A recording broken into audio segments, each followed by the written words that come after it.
Olá, sejam todos bem-vindos ao nosso canal Previdência Facilitada. Meu nome é Audrey Santa Rosa Posa, advogada especialista em direito previdenciário. Hoje nós vamos conversar sobre depressão. Que benefícios você tem direito se você está com depressão? Também vamos conversar sobre o ponto de vista de um médico perito do INSS. O que será que um médico perito avalia no momento de uma perícia médica para casos de depressão? Todas as espécies de depressão. Gostou? Interessante, né? Então, te convido para ficar até o final para você não perder nenhuma dessas dicas. Se inscreva no canal se você não é inscrito. E se vocês gostarem, deem seu like, compartilhem esse vídeo, porque o assunto é cada vez mais abrangente, né? Então, vamos lá. Foi realizada uma pesquisa nesse estudo realizado pela Vital Strategies e pela Universidade Federal de Pelotas, tá? Então, foi uma pesquisa divulgada em abril desse ano e ela foi batizada de Covitel, porque foi baseada numa metodologia através de ligações telefônicas para mais de 9.000 pessoas. Então, assim que foi feita essa pesquisa. E esse estudo mostrou, então, essa pesquisa mostrou que 13,5% dos brasileiros entrevistados no primeiro trimestre de 2022 haviam recebido o diagnóstico de depressão.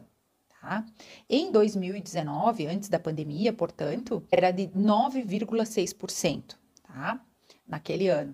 Então, inclusive, consta nesse estudo que as mulheres apresentaram cerca de 2,5 vezes mais depressão do que homens.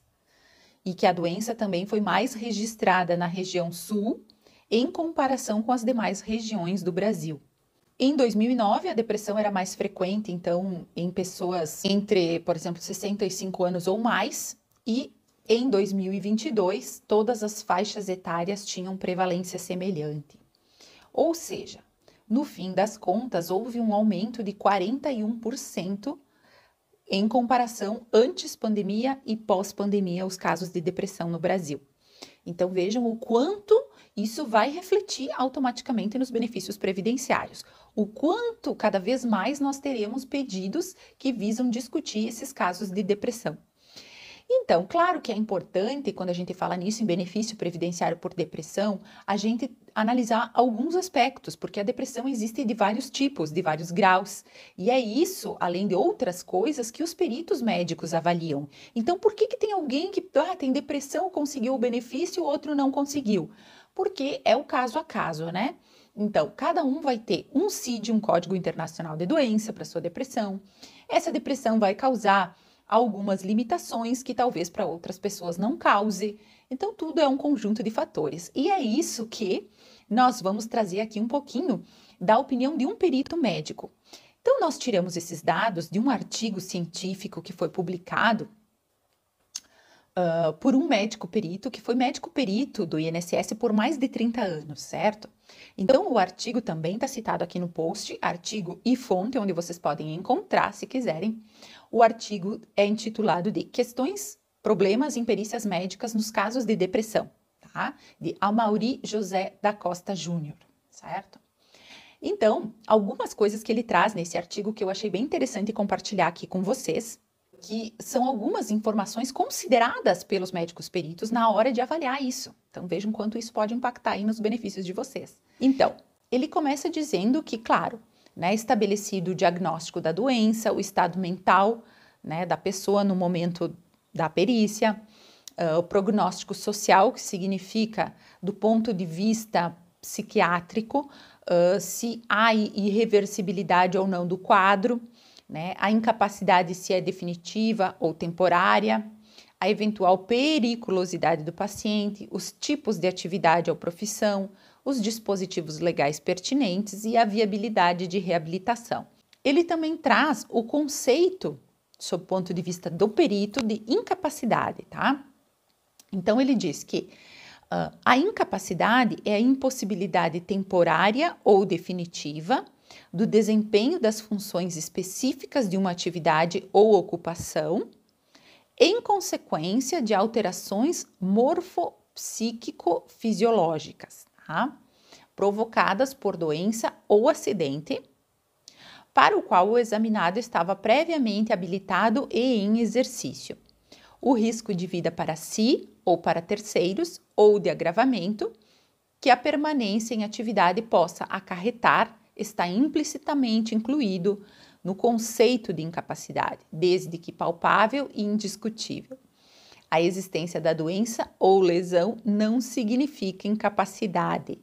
Então, vejam bem, o que ele está querendo dizer aqui é que só o fato de ter ou não uma doença que tem um CID não quer dizer que a pessoa está incapacitada para o trabalho, que vai dar direito ao benefício. Então, a incapacidade para o trabalho, ela está relacionada com as suas possibilidades de exercer a sua atividade laborativa, tendo em vista as condições de saúde de cada um e tendo em vista eventual risco no desempenho da atividade devido ao seu quadro depressivo, certo?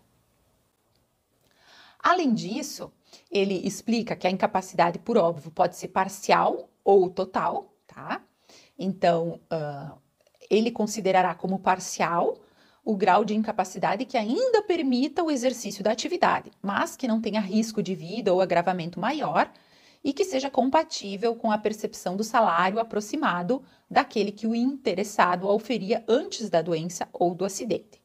Ou ela pode ser uma incapacidade total, que vai gerar impossibilidade de permanecer no trabalho e não vai permitir atingir a média de rendimento alcançada em condições normais pelos trabalhadores da categoria do examinado. Então, aqui ele está dizendo que, mesmo se ele achar que a incapacidade é parcial, mas se ela determinar, se ele, no ponto de vista da análise do perito, ele puder determinar que a pessoa pode trabalhar, que não vai causar risco ou agravamento, né, e que ele vai conseguir receber mais ou menos o mesmo salário que ele recebia, é provável que ele nem dê o benefício. Mas se ele entender que a incapacidade realmente não pode permanecer no trabalho, seja por questões de risco ou porque ele não vai conseguir alcançar o salário que ele normalmente percebe, aí então ele provavelmente vai deferir o benefício, né? Claro que essa comparação com os demais trabalhadores da categoria do examinado, do periciado. Ele diz ainda que quanto à duração, né? A duração é que vai dizer se o benefício é temporário ou se é o permanente. Então, ele diz que considera-se temporária a incapacidade para a qual pode-se esperar recuperação dentro de prazo previsível, certo? E ela, por outro lado, será permanente quando insuscetível de alteração em prazo previsível com os recursos de terapêutica e reabilitação profissional. Ou seja, ela é uma incapacidade que, mesmo que a pessoa possa se submeter à reabilitação e, ao final da reabilitação, ela é considerada ainda impossibilitada para o exercício da atividade, então vai ser considerada uma incapacidade permanente, né? Ou seja, mesmo com a terapia ou medicação e mais a reabilitação, se mesmo assim ela continuar insuscetível de retorno ao trabalho, então essa incapacidade é permanente. Aí ele esclarece algumas outras questões como em relação ao tipo de profissão, né? Porque quando existe um impedimento que é só para aquela atividade específica, ele diz que é uma incapacidade uniprofissional. Se, por outro lado, a pessoa tem uma incapacidade que abrange diversas atividades profissionais, se diz que a incapacidade é multiprofissional. E se, por outro lado, essa incapacidade for daquelas que implicar na impossibilidade do desempenho de toda e qualquer atividade laborativa, o que seria um conceito teórico, claro, aí a gente estaria falando, segundo este médico, de incapacidade omniprofissional, que seria essa que dá direito à aposentadoria por incapacidade permanente, ou seja, a incapacidade para toda e qualquer profissão.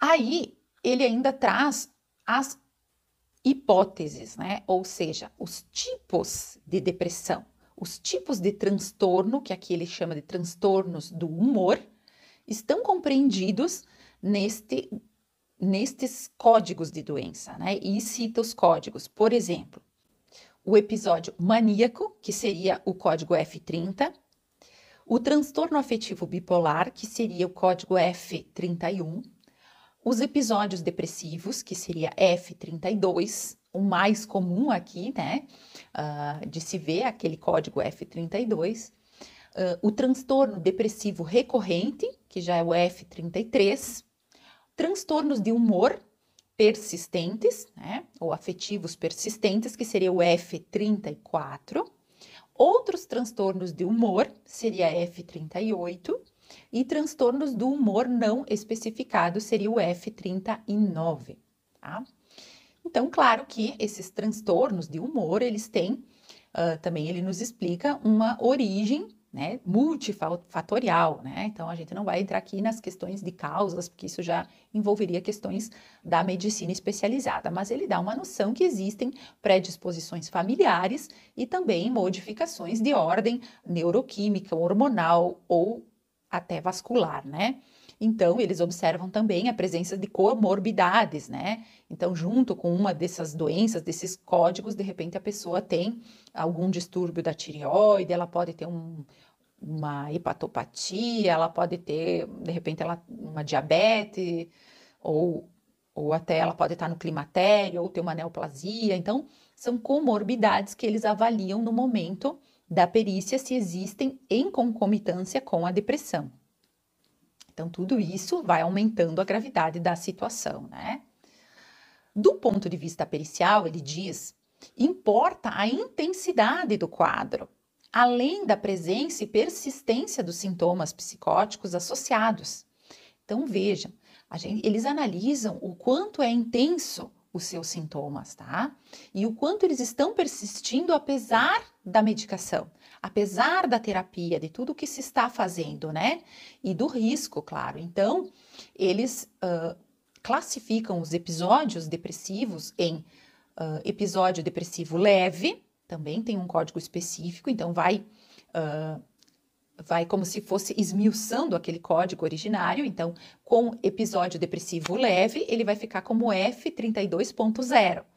Se for um episódio depressivo moderado, ele vai ficar como F32.1. Isso você pode dar uma olhadinha aí no seu laudo do seu médico e, às vezes, olhando esse código, você já vai saber se ele está classificando aí como um episódio depressivo moderado, que seria esse 32.1, ou um episódio depressivo grave, sem sintomas psicóticos, ele vai botar F32.2.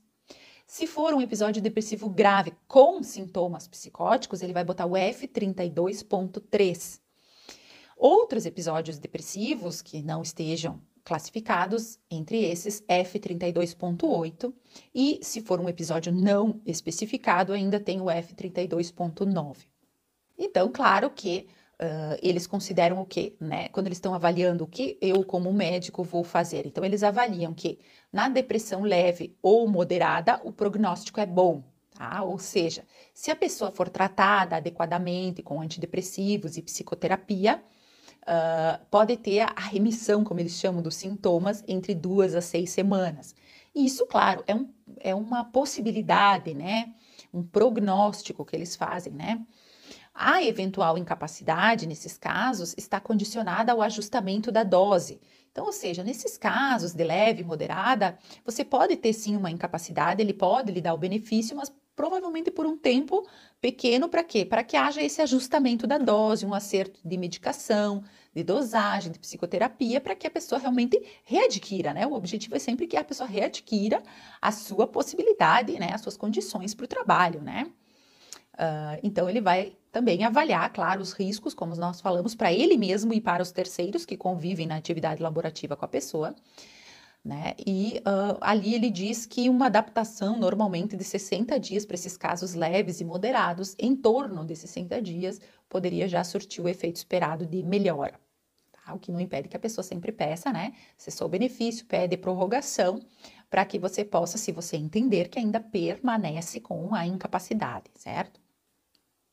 Já para os casos de depressão grave, com ou sem sintomas psicóticos, é necessária, segundo esse perito, maior atenção, porque essas graduações requerem justamente um cuidado maior por causa dos riscos que elas encerram, né? Que elas contêm. Então, um indivíduo apresenta um quadro depressivo grave com tratamento médico bem-sucedido, ele pode também recuperar a saúde, mas ele estipula aqui uma média de 6 meses. Veja, ele diz aqui que ele, no ponto de vista dele, mesmo para casos graves, com ou sem sintomas psicóticos, ele daria, em média, aí, uns 6 meses a possibilidade de recuperação. Aí vai ser reavaliado, mas provavelmente ele vai colocar uma data de cessação ali, a pessoa vai ter que pedir a prorrogação se entender que ainda não recuperou.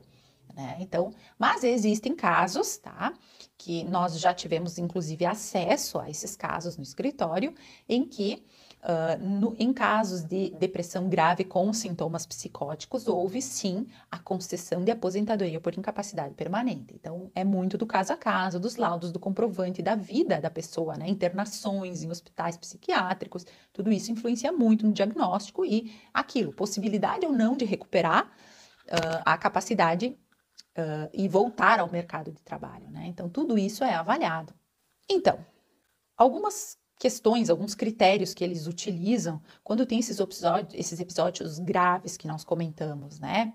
Então, eles vão analisar, por exemplo, se teve ideação suicida, se tem os sintomas psicóticos. Então, ele diz assim, que o perito tem que estar atento ao seguinte: frequência dos episódios, tá?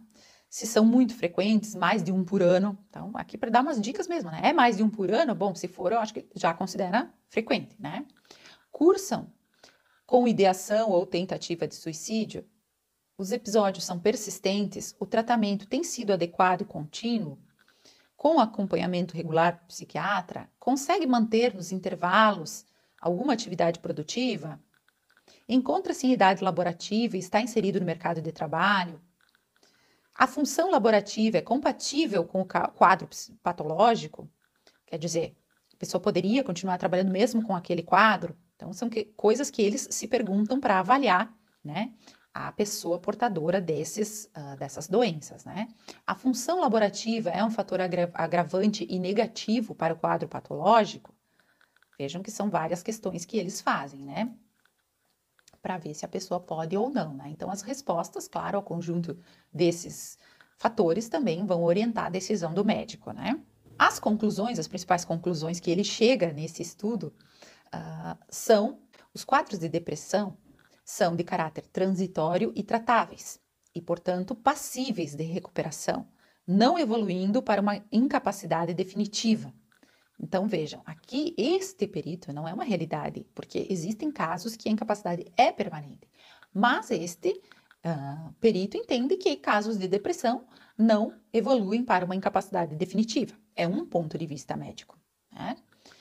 O interesse fundamental da perícia é a recuperação, isso por óbvio, é da perícia e da pessoa, né, para recuperar, porque certamente ela tem mais condições do que de evoluir, de conquistar, né, outras até profissões, enfim, se ela estiver bem, né, se ela estiver capaz.